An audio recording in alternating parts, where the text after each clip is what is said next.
Космонаут. Реј Бредбери. Над темните мамини коси кружеше рој електрични светилки.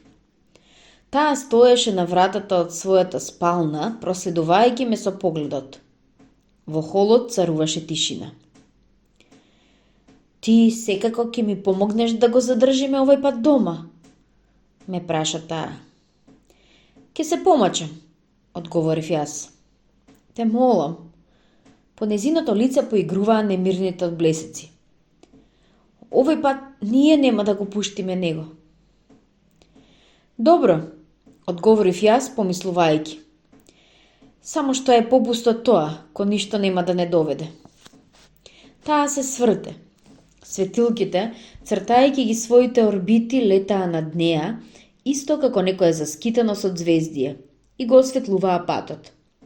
Јас слушав како таа говори тивко. Во секој случај ние ќе се обидеме. Другите светилки ме преследуваа мене кон мојата соба.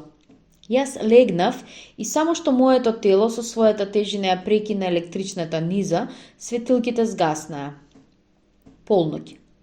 Ние со мајка ми сме разделени со бестежинскиот мрак. Чекаме секој во својата соба. Креветот, тивко подпевнувајќи, почнува да ме успива. Јас го притиснувам прекинувачот. Пеењето и нишкањето престануваат. Јас не сакам да спијам. Јас воопшто не сакам да спијам. Таа ноќ со ништо не се разликуваше од многу други наши ноќи што ги паметуваме.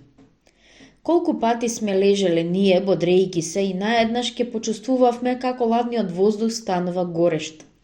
Како ветерот донесува оган, или гледавме како ѕидовите за миг блеснуваат во силна експлозија на светлината. И ние знаевме дека во тој миг над нашиот дом поминува неговата ракета.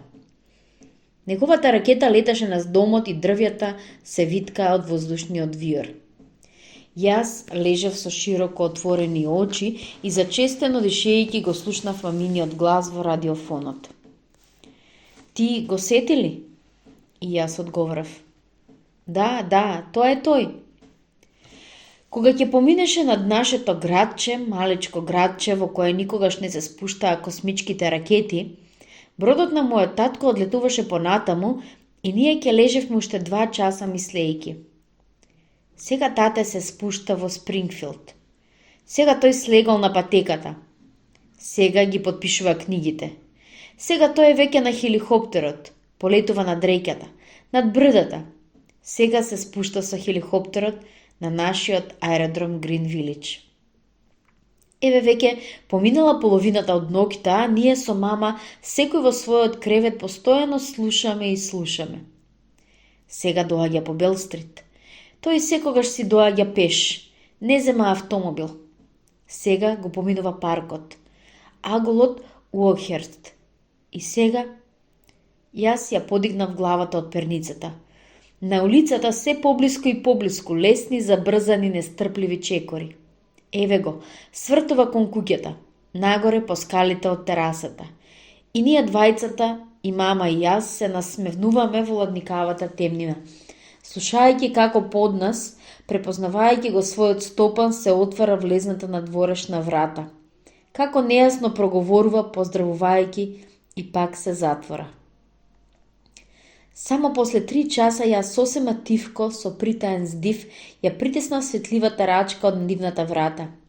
Се приградов во густата, како космосот меѓу планетите, темнина, и ја посегнав раката по малечкото црно сандаче што стоеше крај нозите на родителскиот кревет.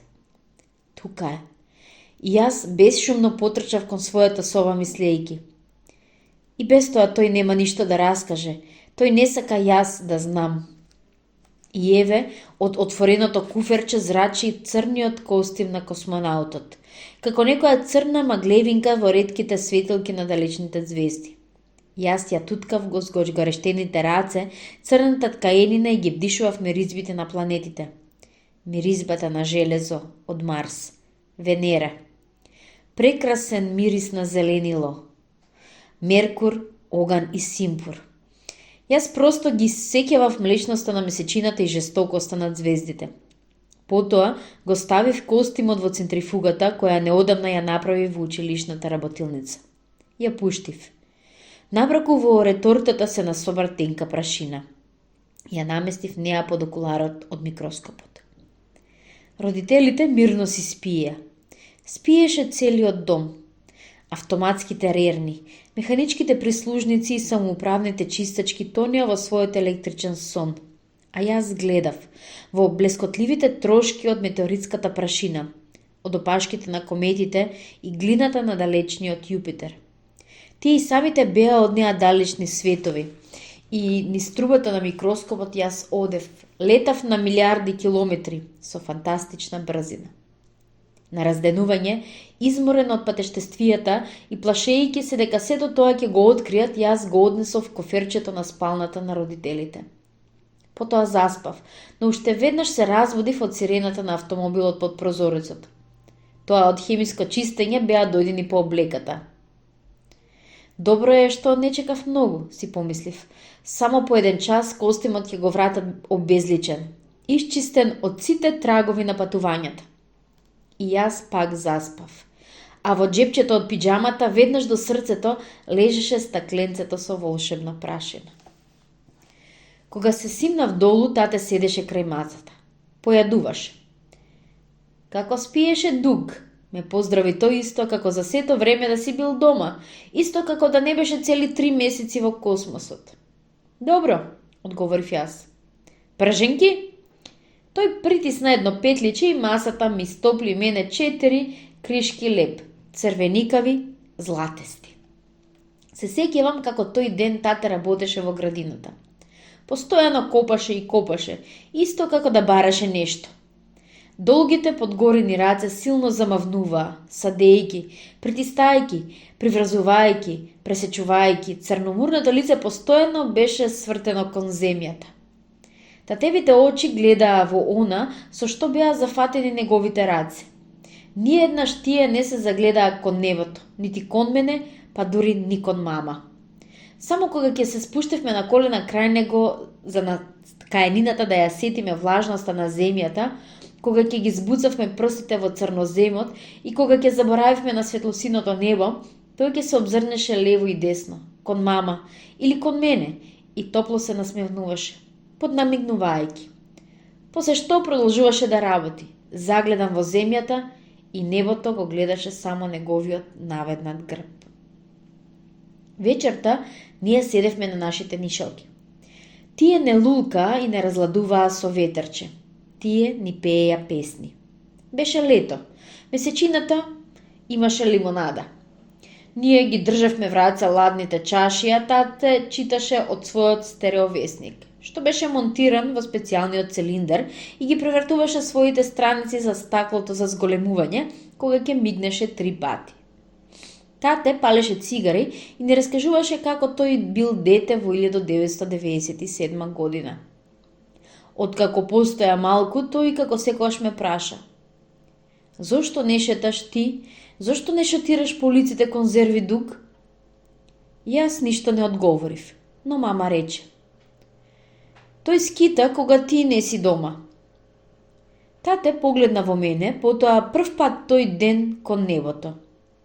Мама постојано вардеше на него, додека тој гледаше во ѕвездите. Првиот ден и првата вечер после враќањето, тој ретко гледаше во небото. Јас го гледав како занесено работи во градината, со лицето божем сраснато со земјата. Вториот ден тој веќе почесто се загледуваше во ѕвездите. Дење мајка ми не се плашеше толку многу од небото, заради тоа што таа понекогаш како да поскакунуваше да ги исклучи вечерните ѕвезди. Понекогаш мене ми се случуваше така, како таа во мислите да бара некаков исклучувач, а него го нема.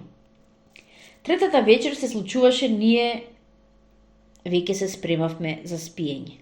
И јас слушам како мама го повикува. Така таа ме викаше мене од улицата дома. И тате, воздивнувајќи, го вклучуваше фотоелектричниот катанец. А следната утрина, на појадокот, јас погледнувајќи надоле, ќе го видев крај неговите нозе црното куферче. Мама се уште спиеше. Довидување, Даг, велеше тој, стискајќи ја мојава рака. По 3 месеци, токму. И тој излегуваше на улицата.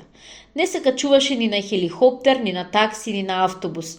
Просто чекореше пеш, носејќи го под мишка незабележливо летачкиот костим. Тој не сакаше луѓето да речат дека почнал да се големее откако станал космонаут.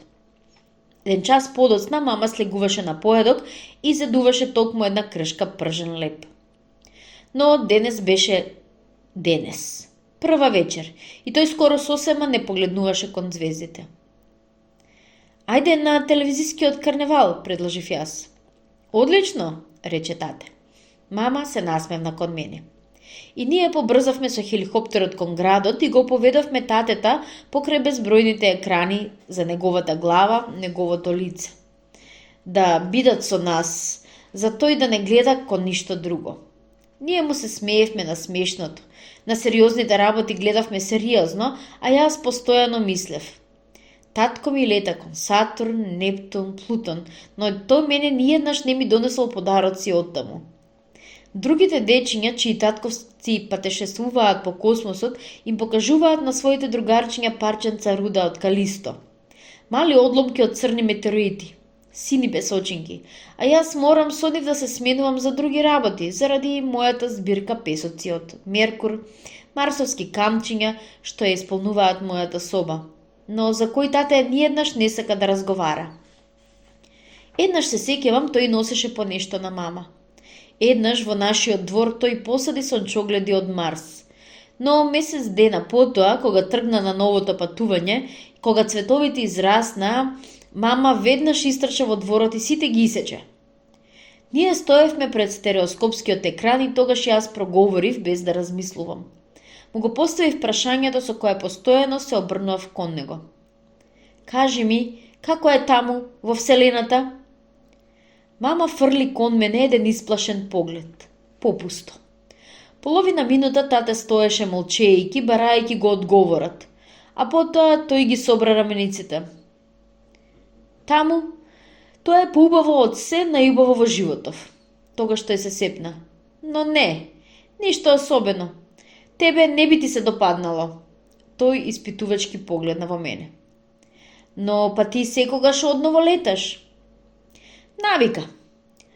А каде мислиш да полеташ сега? Уште не сум решил, треба прво добро да се подразмисли. Тој постојано размислуваше. Во тие денови имаше малкумина космонаути. Тој можеше сам да одбира како, каде и кога ќе полета. На вечерта на третиот ден по неговото враќање, вие можевте да го видите како тој ја одбира звездата. Ајде, рече тогаш мама, време е за дома. Не беше уште доцна и дома јас го помолив татета да ја облече униформата на космонаут. Знам дека не требаше да го молам за тоа, за да не ја растажувам мама, но ете, не можев поинаку да постапам. Продолжував да го наговарам татета, иако тој постојано избегнуваше. Јас него уште ниеднаш не го имав видено во униформа. Најпосле тој рече: "А, добро." Ние чекавме во приемната, додека тој се качи горе. Мама тажно гледаше во мене како да не веруваше дека незиниот собствен син може вака да постапува со неа. Јас го избегнував својот поглед. "Прости ми," реков. "Ти мене ни трошка не ми помагаш," рече таа. "Ни трошка." После еден миг се слушнаа шушкања. "Еве сум," тивко рече тате. Ние го видовме во униформа. Костимот беше црн, со блескав сјај. Сребрени петлички, сребрени лампаси се до сарите на црните чизми. Се чинеше како тој целиот, телото, рацете, нозете, да беше излиен од црната магливост на ноќното небо, низ која ситно проблеснуваат ситните звездички. Костумот му го опфаќаше телото, како што ракавицата ја опфаќа долгата подвижна рака. Од него мирисеше на студениот воздух, на метал, на космос. Од него мирисеше на оган и на време. Тате стоеше среде собота збунето насмевнувајќи се. "Сврти се," рече мама. Незините очи, свртени кон него, гледаа некаде далеку, далеку. Кога тате беше во Вселената, таа воопшто не зборуваше за него. Воопшто, таа за ништо не зборуваше, освен за времето, за мојот врат, да речеме дека не би било лошо да се измијам, или пак за својата бессонница. Еднаш ми се пожали дека ноќите биле и премногу светли. Па не делава ноќите се без месечина, реков. А звездите? Одговори таа. Јас појдов до продавницата и купив завеси, нови, темни, зелени. Ноќе, легнат во креветот, слушав како таа ги спушта нив, внимателно заоткривајќи ги прозорците. Долг шушкав звук. Еднаш се спремав да ја подкосам тревата. Не треба, рече мама застаната на вратата. Врати ја косилката на место. И така, кај нас тревата растеше по 3 месеци без да се подкосува. Неа ја подкосуваше тате кога ќе се вратеше од патувањето. Таа воопшто не ми позволуваше ништо да правам. Да речеме да ја поправам машината што готвеше поедок или механичкиот чистач. Таа собираше се како што се собира за предпазник. И потоа гледав како татко ми чука или струже, смеејќи се, а мама срекна и насмеана гледа во него. Да, без него таа воопшто не зборуваше за него. Од своја страна пак тате ниеднаш не се ни обидуваше да се поврзе со нас, да ги премости со својот глас милионите километри што не раздалуваа, иако тој сигурно можеше да го стори тоа својот космички брод. Еднаш тој ми рече мене. Мајка ти се однесува кон мене исто како да ме нема, како да сум некој невидливко. Јас и самиот го забележував тоа. Таа гледаше покрај него во неговите раце, образи, само не во очите. А ако гледаше во неговите очи, тогаш тоа беше божен преку некоја копренка. Таа велеше да, ономе каде што тоа не требаше да го рече. Се насмевнуваше секогаш со задоцнување од неколку секунди. Исто како јас да не постојам за неа, рече тате. А следниот ден таа пак беше со нас. Тој сега постоеше за неа. Тие се земаа за рака и одеа да прошетат околу куќата или тргнуваа да се возат. И мамините коси се развеваа како девојченцата. Таа ги исклучуваше сите апарати во кујната и само му печеше чудни тиганечки, торти и печива. Жедно го гледаше во очите, насмевнувајќи се со својата вистинска насмевка. А кон крајот на таквиот ден, кога тој постоеше за неа, таа неминовно плачеше. И тате стоеше збунет, гледајќи наоколу, исто како да бара одговор, но него ниеднаш не го најде. Сега тате пополека се свртуваше, покажувајќи него космонаутскиот костим. Сврти се пак, рече мама. Следната утрина, тате донесе дома цела една рпа билети. Розови билети за калифорниската ракета, сини од мексиканската авионска линија. Поскоро, викна тој, ќе купиме патнички облеки, а потоа ќе ги запалиме. Еве на пладне летаме за Лос Анџелес, во 2 часа со хеликоптер до Санта Барбара, но кеваме, а во 9 наутро со авион за Енсенда. И ние отпатувавме за Калифорнија. Ден и пол патувавме до крајбрежијата на Тихиот океан, се доека не се запревме на песочните плажи на Малибу. За сето време тате се вслушуваше, или пееше, или жедно разгледуваше се наоколу, зафаќајќи се за впечатоците. Исто како светот да беше една голема центрифуга, што се врти толку брго што можеше секој миг се да отплови, откинувајќи се. Мама тој ден остана во гостилницата. Тате долго лежеше крај мене во песокот под зраците на горештото сонце. Уф, воздивна тој, благодет. Со затворени очи тој лежеше на грб и го впиваше сонцето. Еве што недостасува, рече тој. Тој се разбира сакаше да рече на ракетата, но тате избегнуваше да ја споменува ракетата и не сакаше да зборува за сето тоа што го немаше на ракетата. Од каде би имало на ракетата солен ветер, или сино небо, или сонце што те гали, или маминиот ручек? И можеш ли на ракетата да поразговараш со својот 40 годишен син? Па ајде да поразговараме, рече најпосле тој. И јас знаев дека ние со него ќе зборуваме. Зборуваме цели 3 часа поред, како што имавме обичај секогаш. Се до вечерта, ние печејќи се на сонцето ќе зборувавме за моето учење, колку можам високо да скокнам јас, дали пливам брго. Тате климаше, ме слушаше, се насмевнуваше, одобрувачки ме чукнуваше по образов. Ние не зборувавме ни за ракетата, ни за космосот. Ние разговаравме за Мексито, каде што патувавме еднаш со еден странски автомобил, за бубачките што ги ловивме во зелените светли џунгли. Тоа се случуваше на пладне. Стотини бубачки ги оклопија нашиот радиатор и веднаш тука тие загинуваа, мафтајки со сините и розови крилца, треперејќи во грозницата. Една убава и тажна гледка. Ние зборувавме за се, само не за она за што сакав јас. И тате ме слушаше мене. Тој слушаше така исто како да жедувал да се изнасети со звуците што ги ловеше неговиот слух. Тој го слушаше ветерот, здивот на океанот и мојот глас. Јасно, сосредочен. Со напрегнато внимание, кое како да ги отргнуваше физичките тела, освојувајќи ги само нив, звуците, гласовите. Тој ги затвораше очите за подобро да го слуша сето тоа. И јас се подсетував како тој го слушаше звукот на машините, додека сам го притискаше гасот место да го пушти автоматското управување. Го видов како тој го голта здивот на покосените треви, кога тие паѓаат околу него како зелена фонтана. Даг, рече тој околу 5 часот, ние што туку ги имавме собрано кебенцата и тргнавме кон гостилницата. Вети ми една работа. Што? Немој никогаш да бидеш космонаут. Јас застанав. Сериозно, продолжи тој, заради тоа што таму секогаш ќе те влече да си дојдеш тука, а тука секогаш те влече да одиш таму. Така што подобро никогаш да не се започнува, а тебе да не те зафати. Но ти не знаеш што е тоа. Секогаш кога сум таму си велам во себе. Само ако се вратам на земјата, ќе останам таму за секогаш. Ниеднаш повеќе нема да летам.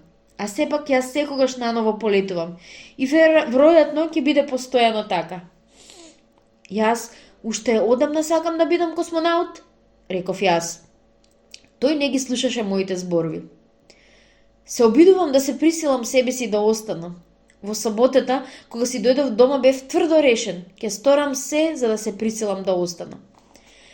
Се присетив како тој облеан во потта работеше во градината, како ние летавме, а тој постојано беше зафатен со нешто. Слушам во нешто. Па се разбира, тој тоа сето го правеше за да се убеди себе си дека морето, градовите, земјата, родното семејство, ете го сето она што е вистинско и што останува од животот. И јас знаев што ќе прави тате оваа ноќ. Застанат на терасата, тој ќе гледа во елмазната бројаница на Орион. Вети ми дека ниеднаш нема да станеш ваков како мене, побара тој. Јас не се решавав. Добро, одговорив најпосле јас. Тој ми ја стегна раката. Мудрец, рече тој тогаш. Ручекот беше чудесен. Веднаш штом се вративме дома, мама отиде во кујната и се зафати со готвењето. И еве сега на масата стои убава мисирка со гарнир.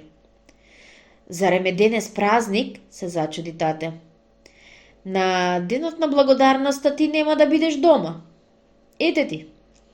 Тој ја вдишуваше миризбата. Тој сечеше парчиња во чиниите и се наведнуваше така за миризливата пареа да му удри во подпеченото лице.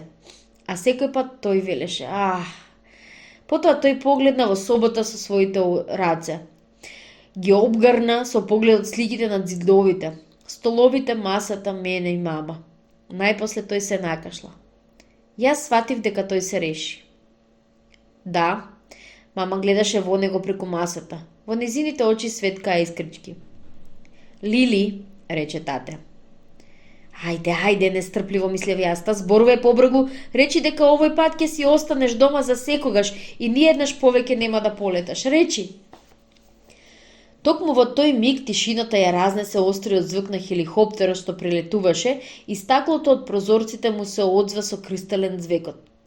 Тате тогаш погледна во прозорецот. Ете се тие, сините вечерни звезди и црвениот Марс се крева на исток. Цела една минута тате гледаше во Марс без да го гледа него. Потоа тој ја посегна раката кон мене. Може ли малку грашок? Побара тој. Простете, рече мама, јас сосема заборавив леб. И таа потрча кон кујната. Лебот е на маса, викнав јас по неа. Тате почна да јаде, мачејки се да не гледа во мене. Таа ноќ јас не можев да заспиам. Набргу после полноќ слегов долу. Месечината како да ги обсипуваше сите покриви со некаква ледена корупка. Росичката што подсветнуваше го престоруваше сиот тревник во снежно поле. Само по пиџама стоев јас на прагот, подвејуван од ноќното ветерче. Наеднаш забележав дека тука на терасата е и татко ми. Тој седеше на механичката нишалка и пополека се лулкаше. Јас го видов темниот профил свртен кон небото. Тој ги следеше патувањата над звездите. Неговите очи беа слични на замаглени кристали и во секоја од нив се огледуваше по една месечина. Јас влегов и седнав до него. Сега ние заедно се нишкавме. Најпосле јас прашав: а во космосот постои ли смртна опасност? Милиони. Кажи некоја. Судрување со метеорит, од ракетата се истиснува сиот воздух. Или те собере некоја комета. Грешка. Задушување. Експлозија. Центробрежната сила. Прекумерно забразување. Недоволно забразување.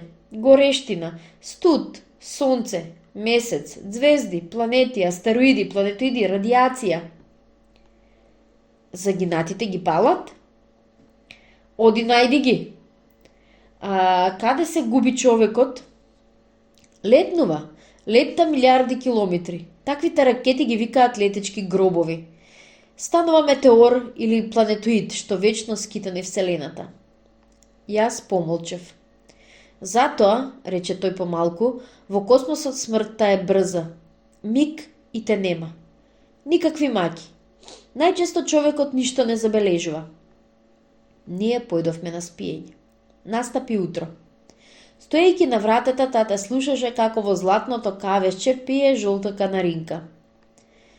Значи, решено е, рече тој. Следниот пат, кога ќе се вратам, тоа ќе биде за секогаш и повеќе никаде нема да полета.